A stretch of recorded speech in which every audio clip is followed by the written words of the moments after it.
네, 오늘은 성막의 덮개에 대해서 함께 말씀을 생각해 보도록 하겠습니다.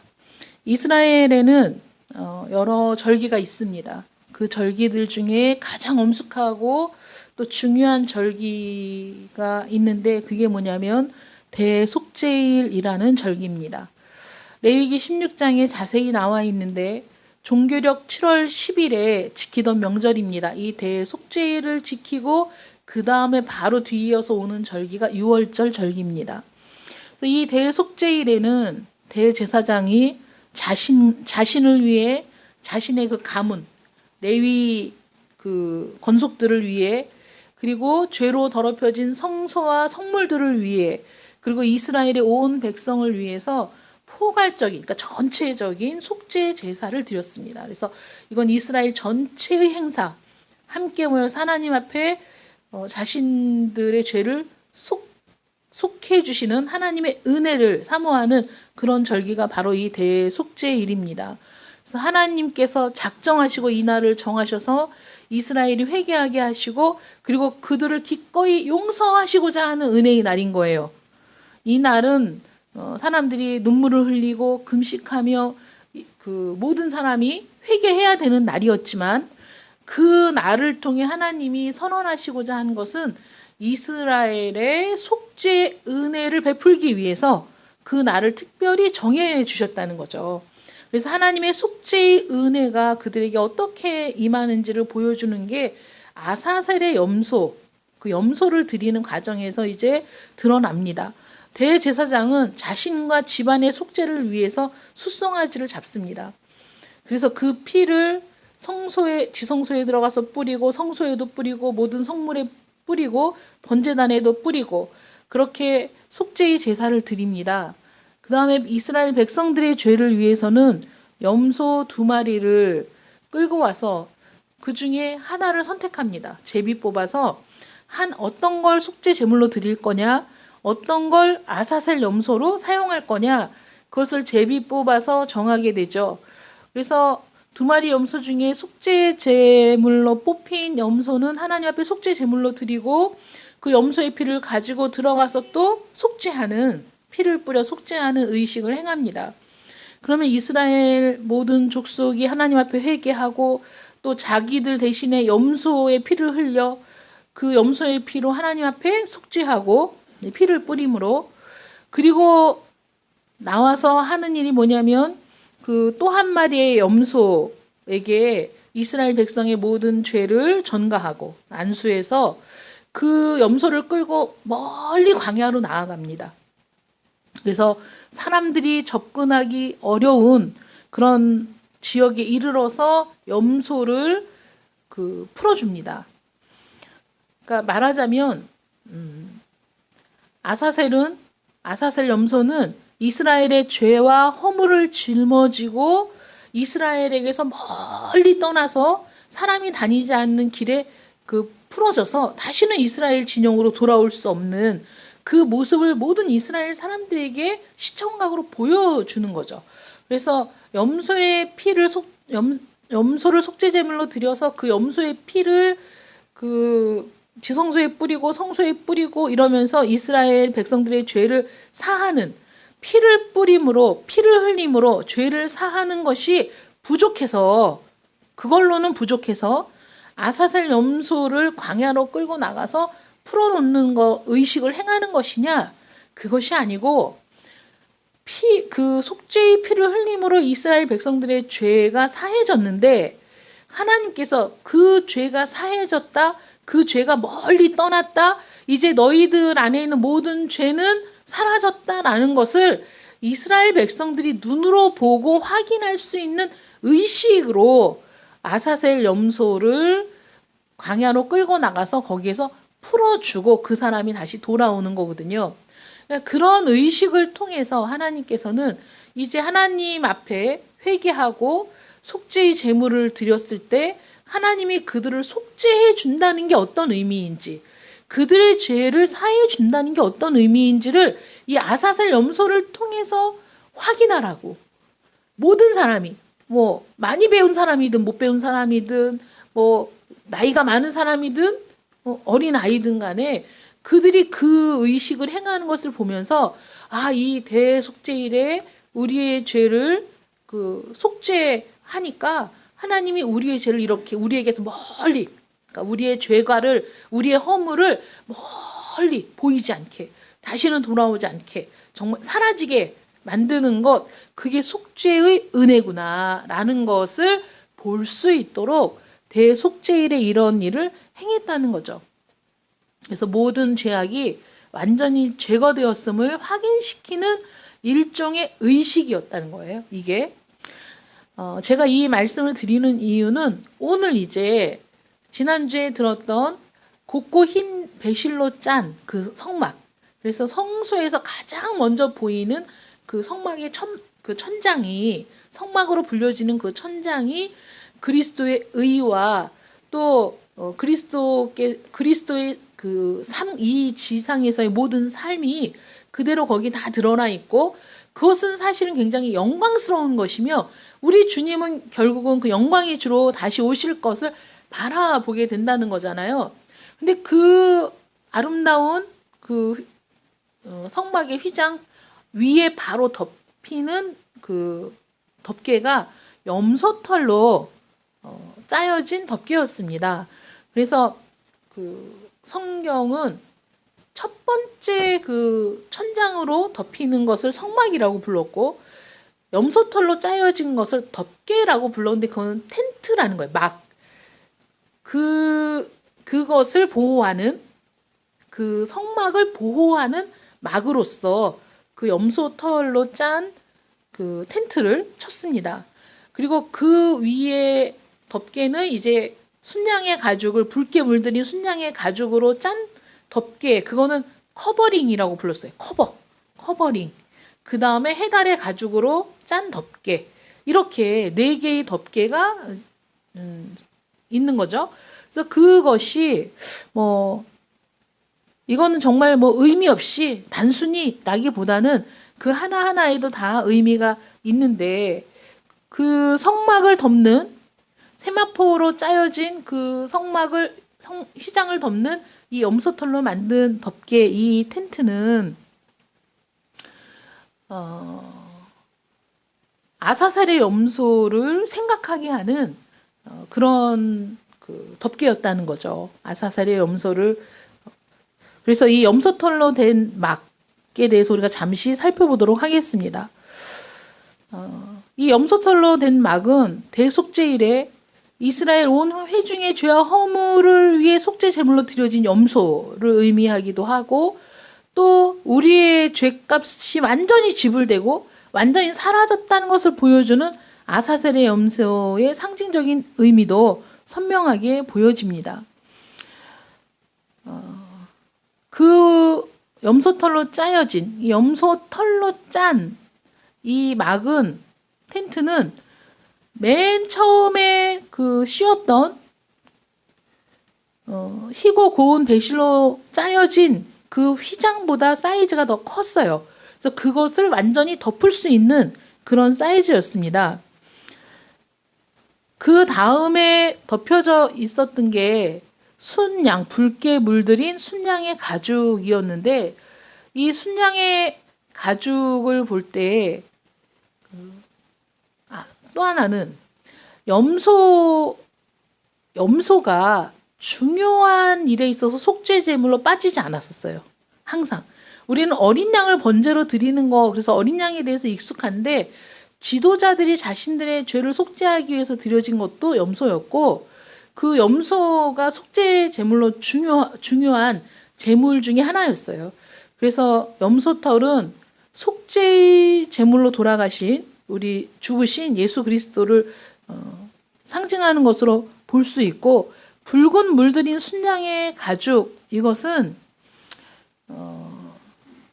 2가지 의미가 있어요. 하나는 하나님이 아브라함에게 그 아들 독자 이삭을 제단에 바치라고 하셨을 때 그 이삭을 대신해서 하나님 앞에 드린 건 바로 순양이었어요.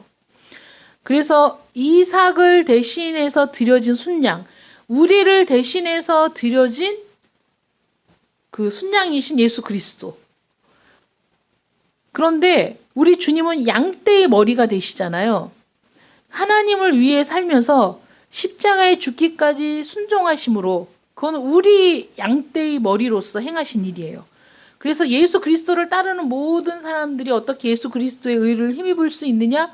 예수 그리스도께서 우리 모든 양떼의 머리가 되시기 때문에, 우리의 대표가 되시기 때문에 그럴 수 있는 건데, 예수님이 하나님의 모든 요구를 완전히 만족시켜 드리면서 완전히 헌신하셨다는 거죠.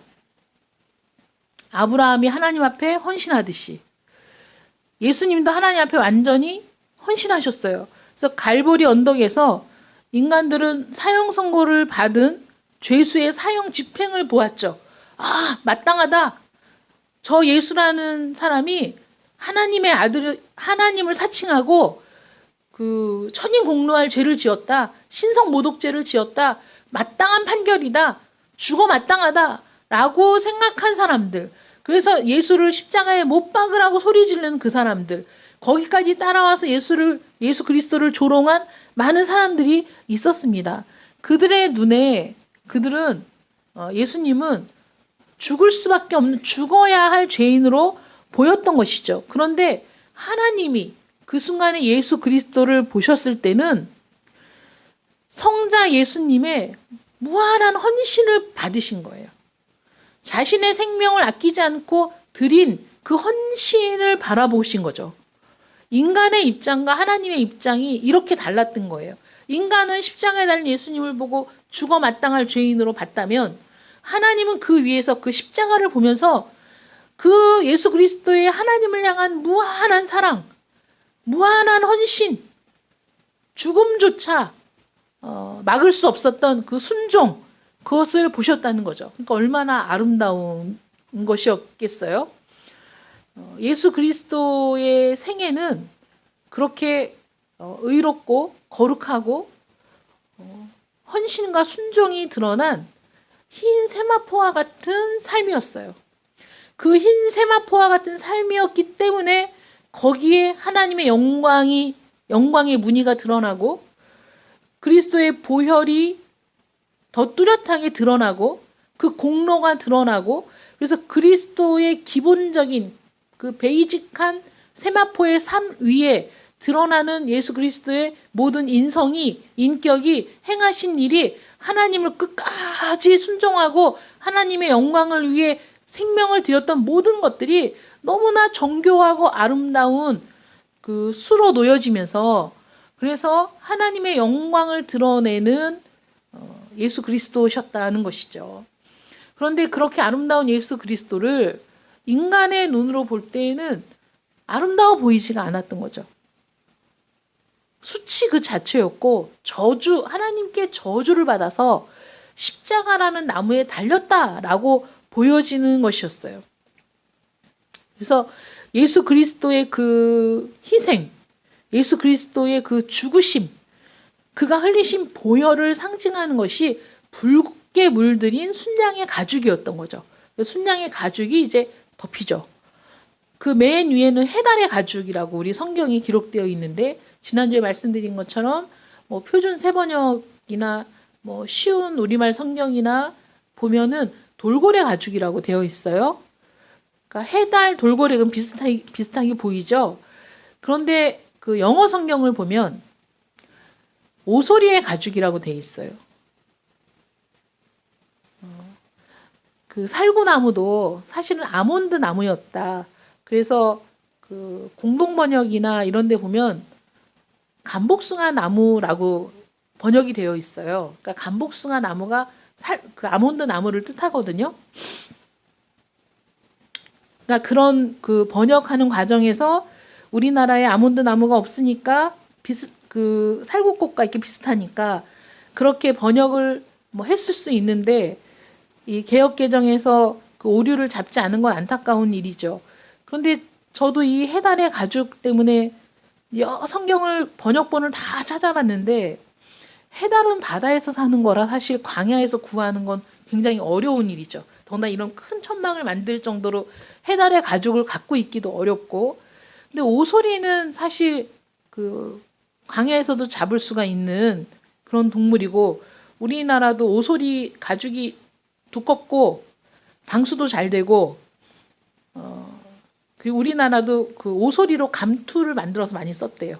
오소리 감투라는 그 표현도 있고 그래서 보니까 색깔이 비슷하게 어두침침하고 그리고 생긴 게 물개처럼 생겼어요. 오소리가 이렇게 멀리서 사진을 봤을 때는 물개처럼 생겼더라고요. 그래서 영어 성경을 다 찾아봤는데 대부분은 오소리라고 기록이 되어 있는 것을 봤을 때 그런 그 번역의 차이가 있을 수 있다라고 생각이 듭니다. 어쨌든 겉으로 봤을 때는 뭐 밍크나 뭐 밍크털이나 뭐 여우털이나 이런 것처럼 보기 아름다운 모습은 아닌 거죠. 이 해달의 가죽이라고 표현된 이 가죽이 보기에 아름다운 가죽은 아니에요. 그런데 성경에 해달의 가죽으로 나왔으니까 해달의 가죽으로 얘기를 하겠습니다. 그런데 여러분들은 그런 생각을 하고 계시면 되는 거죠. 오소리 가죽일 수도 있다라고 생각하시면 되고 또 뭐 진설병, 그러니까 떡이라고 우리는 번역을 하지만 사실 이스라엘에 떡이 있었을 리는 만무하고 아마 빵으로 이해를 해야 되는 거죠. 그 정도는 다 알고 계시죠. 그래서 이 해달의 가죽으로 만든 덮개가 있는데 이스라엘이 광야에 머무를 때 외부에서 성막을 보면 보이는 건 그 해달의 가죽밖에는 안 보이는 거죠.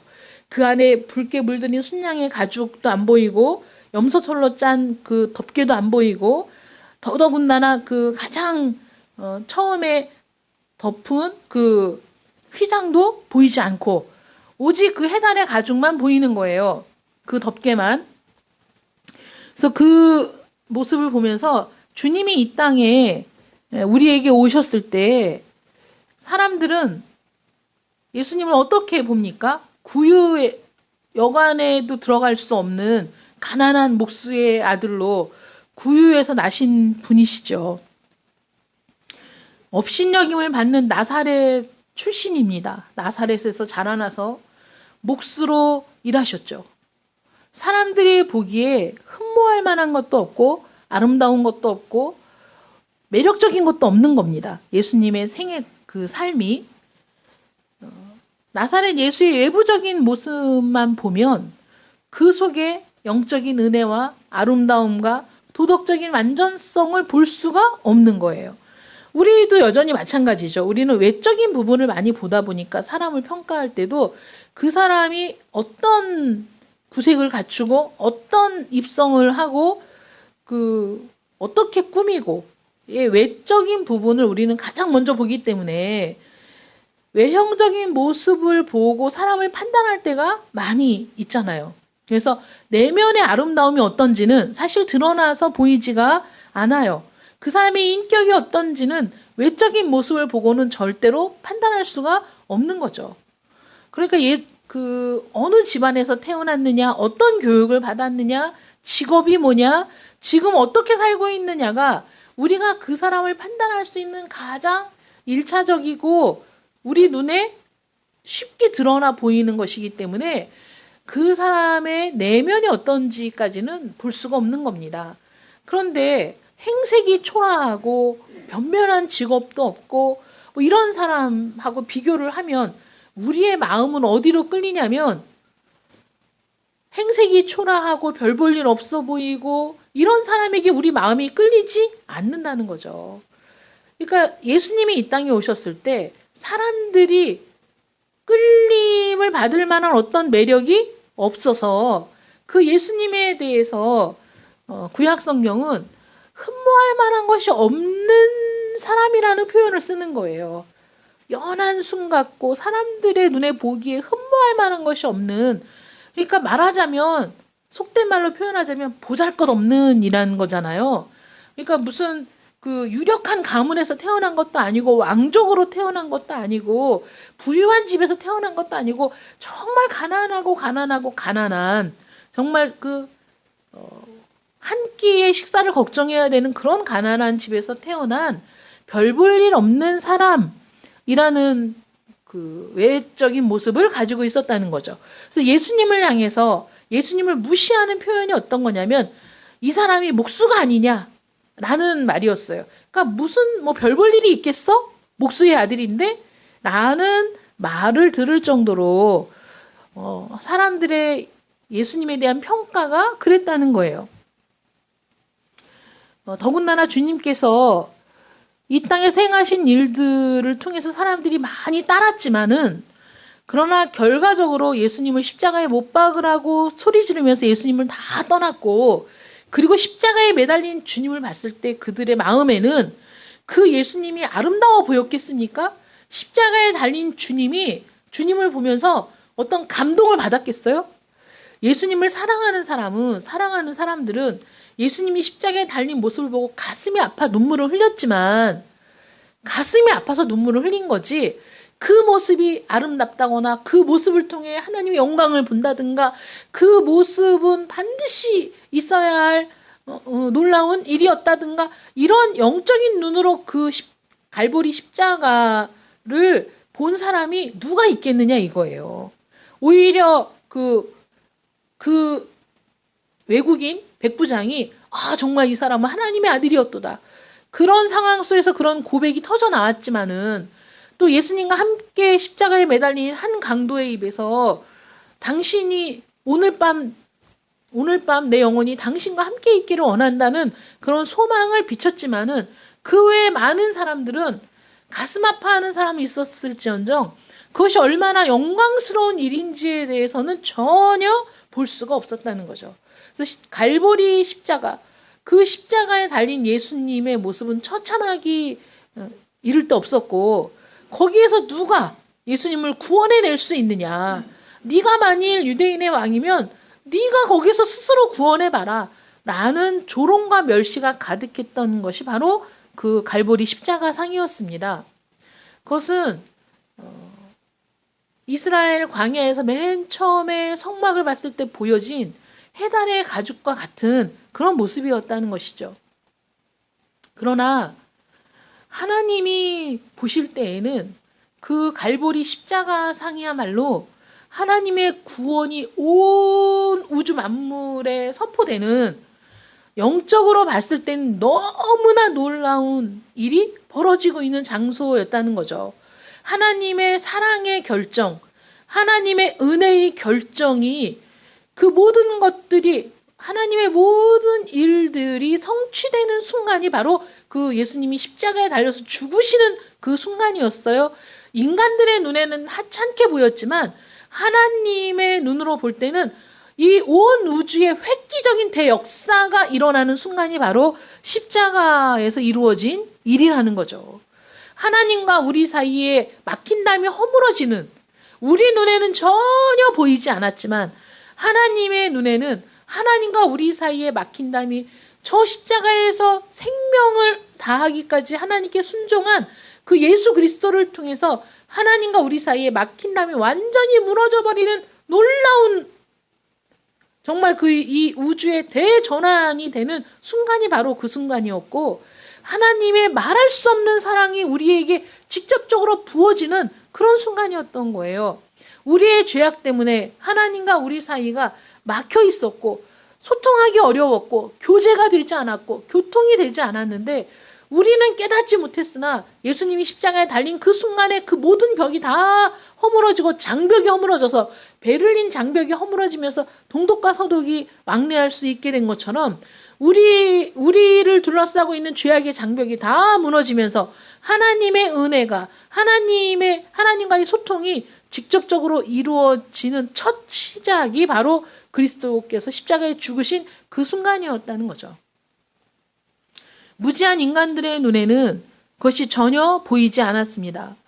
심히 연약하고 흠모할 것이 없는 존재로 보여진 예수 그리스도께서 이 땅에 오셔서 십자가에 죽으시기까지 그 삶 자체는 정말 희고 고운 세마포로 짜여진 것처럼 무결했다는 거죠. 무흠했다는 거예요. 거룩하고 죄를 알지도 못한 정결함의 삶이 예수 그리스도의 삶이었다는 거죠. 어떤 그 오류도 없는 오점도 없는 예수 그리스도의 삶. 그렇기 때문에 우리의 죄를 짊어질 수 있었던 우리 주 예수 그리스도의 삶이 그리스도의 십자가를 통해 더욱 극명하게 드러났다는 거죠. 그래서 하나님의 눈에는 지극히 아름다운, 그 어떤 것보다 가장 아름다운 모습이 바로 그때의 모습이었어요.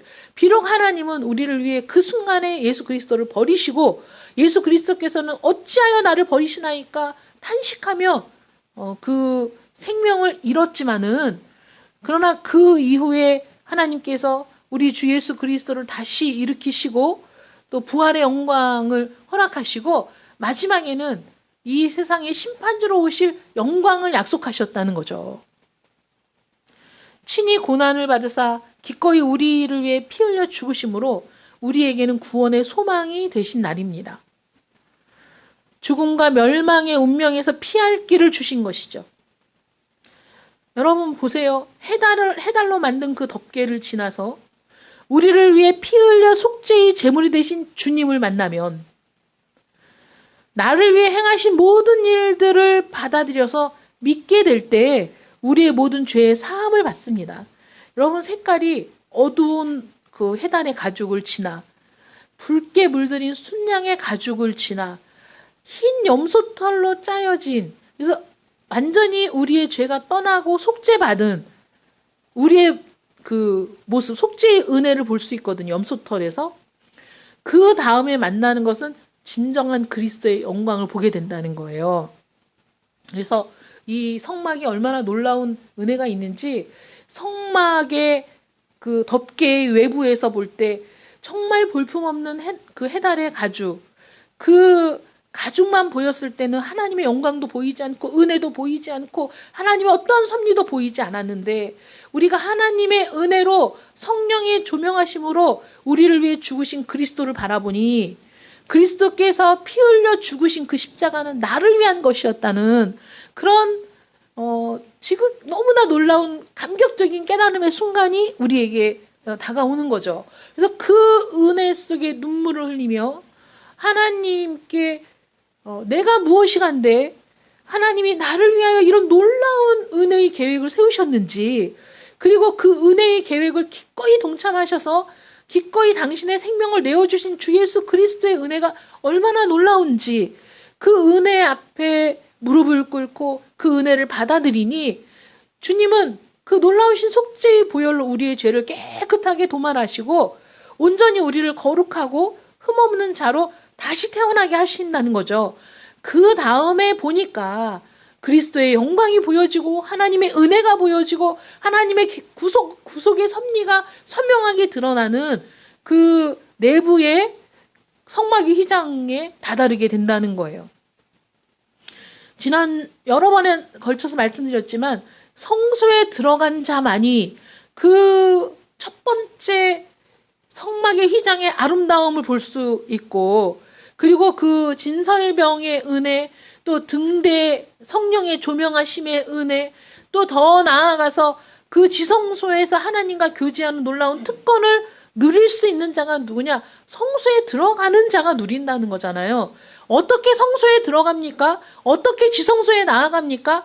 해달의 가죽을 통과하여, 붉게 물들인 순양의 가죽을 통과하여, 그 다음에 흰 염소털로 짜여진 그 텐트를 통과하여 우리는 그리스도의 영광에 다다르는 것이죠.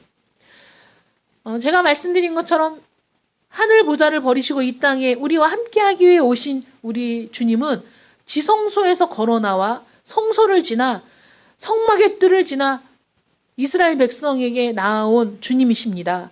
그 주님을 따라 우리가 성막으로 들어가면 가장 먼저 번제단에서 우리를 위해 구워지고 삶아지고 가루가 되어 죽으신 그리스도를 만나게 됩니다. 그 그리스도를 만나고 나니까 그 다음에는 우리의 죄악의 모습이 보이고 우리의 죄를 슬퍼하게 되죠. 물두멍에서 우리의 죄를 씻습니다. 그건 그리스도의 은혜가 아니면 불가능한 거죠. 그리스도의 은혜로 그 물두멍에서 우리의 죄를 씻고 그 다음에 성소에 들어가니 거기에서 하나님과 교제하는 진설병, 한 떡에서 나온 한 몸을, 그리스도와 한 몸을 이룬 자가 되어 하나님 앞에 진설병으로 드려지고 생명의 양식을 섭취하는 자가 되고 성령의 조명을 받는 자가 되고, 그래서 우리의 삶은 하나님 앞에 진정으로 예배를 드리고 기도와 간구를 드리며 하나님 앞에 나아갈 수 있는 특권을 얻게 되어 지성소에 들어가니 하나님께서 우리와 함께 교제하시고 하나님의 식탁에 우리를 불러앉혀서 우리와 동거하는 우리와 함께하는 놀라운 은혜의 경지에 들어가게 되는 거 아니겠습니까? 그러므로 그 성막 자체는 이쪽으로 들어가도 복음이요, 천정을 통해 위에 덮개를 통해 들어가도 복음의 진리가, 성막의 입구를 통해 들어가도 복음의 진리가, 그래서 결국은 우리는 그리스도의 영광의 자리, 그 지성소 하나님의 임재의 자리로 들어가게 된다는 것이죠. 겉으로 볼 때는 정말 볼품없는 천막에 불과했는데, 그런데 그 안에 들어가니까 이루 말할 수 없는 광채가, 하나님의 영광이 있더라는 거죠. 여러분들이 지금 어디에 머물러 있습니까? 외부에서 그 해달의 가죽을 보면서 볼품없다, 별거 없다, 뭐 무슨 일이 일어나겠어? 나와 상관없지! 라고 생각하는 그런 상태입니까? 아니면 그 해달의 가죽을 지나 나를 위해 죽으신 그리스도의 은혜 앞에서 여러분들의 죄를 목놓아 울며, 내가 왜 이때까지 하나님의 은혜를 알지 못했던가? 내가 왜 이 은혜를 이때까지 깨닫지 못했던가? 이것만이 나의 살 길이며 나의 소망이라는 강력한 그 회개의 역사가 있었던 것인지, 그래서 결국은 우리는 내 마음대로 사는 삶이 아니라 그리스도의 은혜로 사는 삶으로 접어드는 것인지, 여러분들의 삶을 점검해 보시기 바랍니다. 우리는 어떤 삶을 지금 살고 있습니까? 모든 사람들은 죄를 범하여 하나님의 영광에 이르지 못했습니다. 하나님의 영광에 이르지 못한 죄인들의 어두운 눈은 예수님을 미워하죠. 하나님을 미워합니다. 볼품이 없어 보입니다. 그런데 나를 구원하기 위해 기꺼이 생명을 내어주신 주님을 만났습니다. 내 능력이 아니고 내 지식과 지혜가 아니라 성령이 친히 우리의 눈을 열어주시고 우리 마음에 조명하여 주셔서, 이때까지는 거절했었고, 이때까지는 부인했었고, 이때까지는 별 볼 일 없는 것으로 치부했었던 그리스도의 생애가, 하나님의 말씀이 내 귀에 들려지고 내 마음을 부딪혀오며 그 말씀에 귀를 기울이게 되어 나를 위해 기꺼이 생명을 내어주신 주님을 만나게 됩니다. 영원한 생명으로 하나님과 교제하는 행복을 누리라고 우리 주님이 우리의 죄의 짐을 떠안으셨습니다. 멀리 멀리 우리의 죄를 다 사라지게 만드시고 거룩한 하나님의 은혜 속으로 들어가게 해주셨습니다. 그 피의 공로로 나의 삶은 곱고 흰 배실로 짜여진 바탕에서 새 삶을 시작하게 됐어요. 그 바탕은 예수 그리스도입니다. 곱고 흰 배실로 짜여진 흰 세마포와 같은 삶의 바탕이 완전히 바뀐 거예요. 완전히 변화된 사람은 새로운 삶, 새로운 사람, 새로운 생명으로 사는 겁니다. 내가 이전에는 나의 생명으로 살아왔다면 이제는 그리스도의 생명으로 사는 자예요. 나는 죽고 그리스도로 인하여 사는 삶. 그건 어떤 거냐면 그리스도의 그 무흠하고 정결한 흰 세마포와 같은 삶을 우리에게 덧입혀 주셨기 때문에 이제는 우리는 그 의의 옷을 입고 사는 자가 되었다는 거예요. 그래서 내가 말씀에 순종하고 내가 그 말씀을 따르며 기도하며 간구하며 하나님과 교제하며 살아가는 삶은 나의 의의 옷에 아름다운 무늬를 수놓기 시작한다는 거죠. 아름다운 무늬. 그리스도의 영광을 드러내는 자가 되는 겁니다.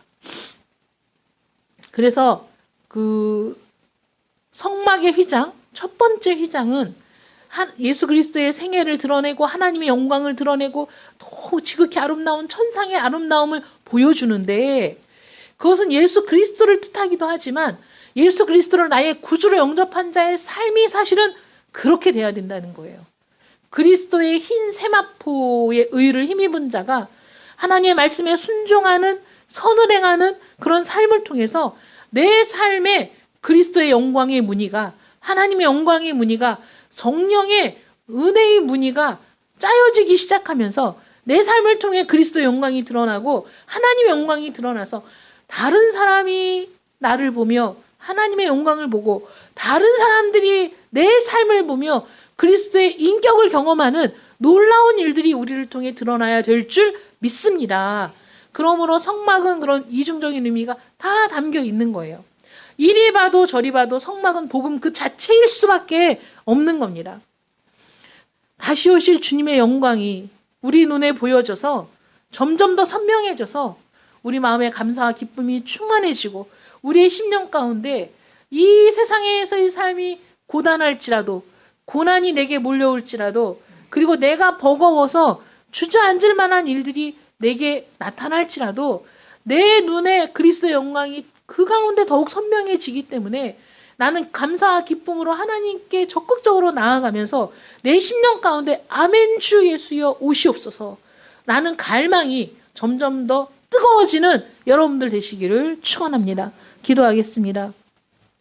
사랑의 하나님 감사합니다. 성막을 통해서 그리스도의 복음이 너무나 분명하고 선명하게 드러나는 것을 보게 됩니다. 웬 은혜인지 웬 사랑인지 우리는 죽을 수밖에 없는 운명, 우리는 영원히 우리의 죄악으로 인해 고통받을 수밖에 없는 그런 운명 속에 있었는데 우리 주님께서 우리의 운명의 길을 바꾸어 주시고 그리스도께서 우리를 하나님의 길로 이끄시며 영원한 생명의 길로 이끌어 주심을 발견합니다. 그 은혜 속으로 들어가게 됩니다. 감격합니다. 하나님, 이 은혜를, 이 사랑을 우리가 어찌 잊을 수 있습니까? 우리가 은혜를 받던 첫사랑의 때를 기억하게 하시고 다시 그 은혜 속으로 들어가게 하시며 다시 그 사랑 속으로 들어가게 하시기를 간절히 원합니다.